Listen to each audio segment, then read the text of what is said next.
Ladies and gentlemen, അശേഷമുള്ളവരും പ്രവർത്തനക്ഷമമില്ലാത്തവരുമാണെന്ന് പതിവായി മുദ്രകുത്തപ്പെട്ട തലമുറയാണ് ജെൻസി നേപ്പാളിലെ സർക്കാരിനെ ഇപ്പോൾ പുറത്തേക്ക് തള്ളിയിരിക്കുന്നത്, മുട്ടുകുത്തിച്ചിരിക്കുന്നത്. കത്തുന്ന പ്രക്ഷോഭങ്ങൾക്കിടയിൽ പ്രധാനമന്ത്രി KP ശർമ്മ ഒലി രാജിവെക്കേണ്ടി വന്നു. പ്രധാനമന്ത്രിയുടെ വസതിക്ക് തീ കൊളുത്തപ്പെട്ടു. പാർലമെന്റ് കത്തിപ്പൊള്ളിച്ചു. ധനകാര്യമന്ത്രിയെ കോപകുലരായ പ്രതിഷേധക്കാർ ചെരുപ്പ് കൊണ്ടടിച്ച് തെരുവിലൂടെ പിന്തുടർന്നു. അൺഫോർച്ചുനേറ്റ്ലി മുൻ പ്രധാനമന്ത്രി മേധാവി കുമാർ നേപ്പാളിന്റെ ഭാര്യയുടെ വസതിക്കും തീ കൊളുത്തിയപ്പോൾ അവർ മരണമടഞ്ഞു.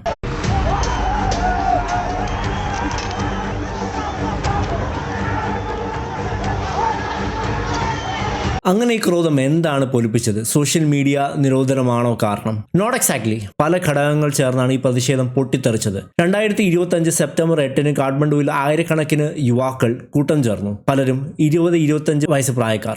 ചിലർ സ്കൂൾ കോളേജ് യൂണിഫോമുകളോട് കൂടി. ഫാമി നേപ്പാൾ എന്ന NGOയുടെ നേതൃത്വത്തിൽ അവർ മൈദിഗർ മണ്ഡലം മുതൽ പാർലമെന്റിലേക്ക് സമാധാനപരമായ മാർച്ച് നടത്തി. The government responded brutally. Water ക്യാനുകൾ, ടിയർ ഗ്യാസ്, റബ്ബർ ബുള്ളറ്റ്സ് എല്ലാം ഡിപ്ലോയ് ചെയ്തു. ചിലർ പാർലമെന്റ് സമുച്ചയത്തിലേക്ക് കയറിയപ്പോൾ സംഘർഷം രൂക്ഷമായി. ഞെട്ടിക്കുന്ന വിധം പിന്നീട് ലൈവ് ബുള്ളറ്റുകൾ ഉപയോഗിച്ച് പോലീസ് വെടിയുതിർത്തു. കുറഞ്ഞത് 19 പേരെങ്കിലും കൊല്ലപ്പെട്ടു. അതിൽ 12 വയസ്സുള്ള ഒരു കുട്ടിയും ഉൾപ്പെടെ 400 പേർക്കധികം പരിക്കേറ്റു. ഈ ക്രൂരത വ്യാപകമായ ആക്രോശത്തിനിടയാക്കി. ഇൻ റെസ്പോൺസ് ടു ദിസ്, പൗരന്മാർ തെരുവുകളിൽ നിറഞ്ഞൊഴുകി. 3:30 കൂടുതൽ കർഫ്യൂ പ്രഖ്യാപിച്ചെങ്കിലും പോഖ്രെ, ബുദ്ധാദൽ, ഭാരത്പൂർ, ധമക് എന്നീ നഗരങ്ങളിലേക്ക് കൂടുതൽ പ്രക്ഷോഭങ്ങൾ പടർന്നു. മാധ്യമങ്ങളും സോഷ്യൽ മീഡിയ നിരോധനം കൂടുതൽ ചർച്ചയാക്കിയെങ്കിലും ശരിക്കുള്ള കാരണം, the actual root cause is അഴിമതി, മോശം ഭരണകൂടം, തൊഴിലില്ലായ്മ എന്നിവയൊക്കെയാണ്. ആദ്യം ആ നിരോധനം. 2023 വിദ്വേഷ പ്രചാരണം, സൈബർ കുറ്റകൃത്യങ്ങൾ എന്നിവ ചെറുക്കാൻ എല്ലാ പ്ലാറ്റ്ഫോമുകളും നാട്ടിൽ തന്നെ രജിസ്റ്റർ ചെയ്യണമെന്ന് സർക്കാർ ആവശ്യപ്പെട്ടു. ഭൂരിഭാഗവും അവഗണിച്ചു. ടിക്ടോക്ക് മാത്രം രജിസ്റ്റർ ചെയ്തു. തുടർന്ന് 2025 ഓഗസ്റ്റ് 28 സെപ്റ്റംബർ 3 വരെയും അന്തിമ സമയപരിധി നൽകി. വീണ്ടും മറികടന്നാൽ September 4 Facebook, Instagram, WhatsApp, YouTube ഉൾപ്പെടെ 26 പ്ലാറ്റ്ഫോമുകൾ പെർമനന്റ് ആയിട്ട് ബാൻ ചെയ്തു. ഇത് വിയോജനങ്ങളെ അടിച്ചമർത്താനുള്ള നീക്കം മാത്രമാണെന്ന് പ്രതിഷേധക്കാർ കണ്ടു. വൈറലായ വീഡിയോകൾ രാഷ്ട്രീയ നേതാക്കളുടെ നെപ്പോക്കിറ്റ്സ് എന്ന പേരിൽ വൈഭവ ജീവിതം പുറത്തു കൊണ്ടുവന്നു. 2024 യുവ തൊഴിലില്ലായ്മ 20.82%, 5-ൽ ഒരാൾക്ക് ജോലിയില്ല എന്ന സിറ്റുവേഷനിലെത്തി. വിദേശത്തേക്ക് കുടിയേറൽ വർദ്ധിച്ചു. അങ്ങേറ്റം നിർബന്ധിതരായി ആയിരങ്ങൾ റഷ്യൻ സൈന്യത്തിൽ ചേർന്നു. യുക്രൈൻ യുദ്ധത്തിന് വേണ്ടി മാസം $4,000 ശമ്പള വാഗ്ദാനത്തിനായി. 2024 ഫെബ്രുവരി 17,000-ലധികം നേപ്പാളികൾ രജിസ്റ്റർ ചെയ്തു. കുറഞ്ഞ പരിശീലനത്തോടെ പലരും ജീവൻ നഷ്ടപ്പെടുത്തി. രാഷ്ട്രീയക്കാരുടെ മക്കൾ വൈഭവം പ്രകടിച്ചതോടെ #നെപ്പോക്കിറ്റ്സ് എന്ന ഹാഷ്ടാഗ് ടിക്ടോക്കിൽ ട്രെൻഡായി. പോസ്റ്ററുകൾ ഇങ്ങനെ കുറിച്ചു: രാഷ്ട്രീയക്കാരുടെ മക്കൾ വിദേശത്ത് നിന്ന് വരുമ്പോൾ ഗൂച്ചി ബാഗിലാണ് കൊണ്ടുവരുന്നത്, പക്ഷേ സാധാരണക്കാർ പെട്ടികളിലാണ് മടങ്ങുന്നത്.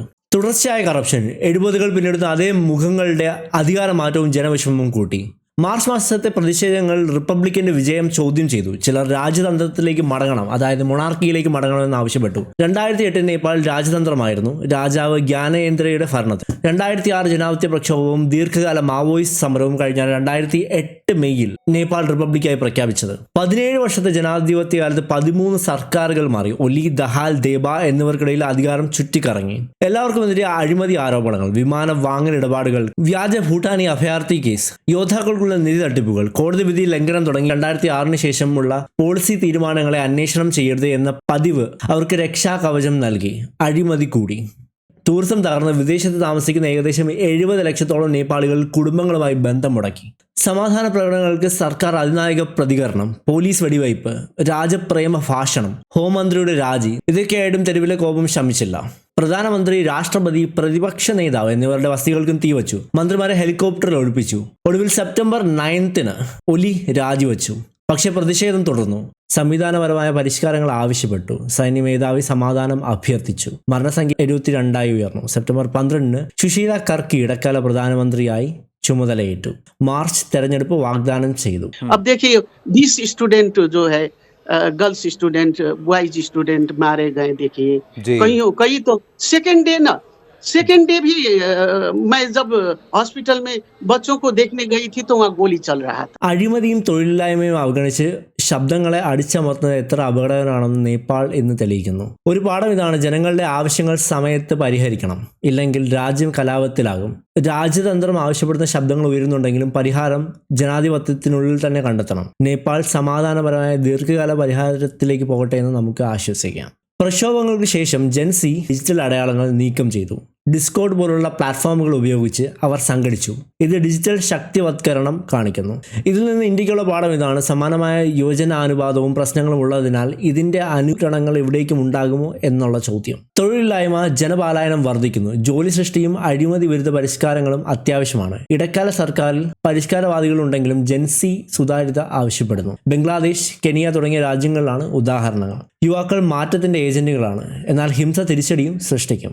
മാനവ ചെലവ് വലിയതാണ്. കുടുംബങ്ങളുടെ ദുഃഖം, ആശുപത്രികളുടെ തിരക്ക് ഉണ്ടെങ്കിലും ഐക്യം പ്രതീക്ഷ ഉയർത്തുന്നതാണ്. നിയമാന്വേഷണം വാഗ്ദാനം ചെയ്ത് സോഷ്യൽ മീഡിയ ഭാഗികമായി പുനഃസ്ഥാപിച്ചെങ്കിലും നിരീക്ഷണ ആശങ്കകൾ നിലനിൽക്കുന്നു. ജനങ്ങൾ ക്രൗഡ് ഫണ്ട് വഴി ഇരകൾക്ക് ആശ്വാസം എത്തിക്കുന്നു.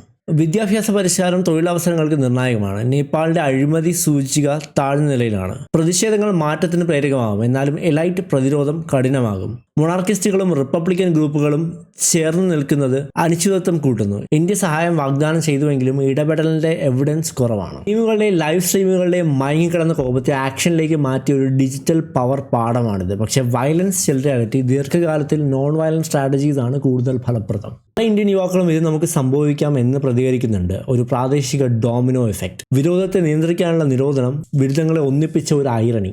ജൻസിയുടെ വൈവിധ്യം. നഗര വിദ്യാർത്ഥി മുതൽ ഗ്രാമീണ കർഷകൻ വരെ സാമൂഹിക വേദന വഴി ഒന്നായി. സർക്കാരിന്റെ ഹിസാബ് നിൽപ്പ് ആവശ്യപ്പെട്ടു. ഒലിയുടെ സ്വത്ത് പതിമൂല്യങ്ങൾ പരിശോധനയ്ക്ക് വിധേയമാകുന്നു. ഭാവി തിരഞ്ഞെടുപ്പിലേക്ക് യുവ വോട്ടർ രജിസ്ട്രേഷൻ 40% വരെ ഉയർന്നിട്ടുണ്ട്. വലിയ അധികാരമാറ്റത്തിന് സാധ്യത. ഒടുവിൽ ഈ പ്രതിസന്ധി ആഗോള യുവ അശാന്തിയുടെ സൂചനയാണ്. വൻ വില കൊടുത്താണ് നേപ്പാളിന്റെ ജൻസി ധൈര്യം തെളിയിച്ചത്. ഇതിനുള്ള പരിഹാരം യുവ പങ്കാളിത്തോടെ അഴിമതി വിരുദ്ധ സ്ഥാപനങ്ങൾ, ജോലി പദ്ധതികൾ, ഡിജിറ്റൽ അവകാശങ്ങൾ. യുവാക്കളെ വൈകാതെ ശക്തിപ്പെടുത്തേണ്ടത് ഈസ് എ നെസസിറ്റി.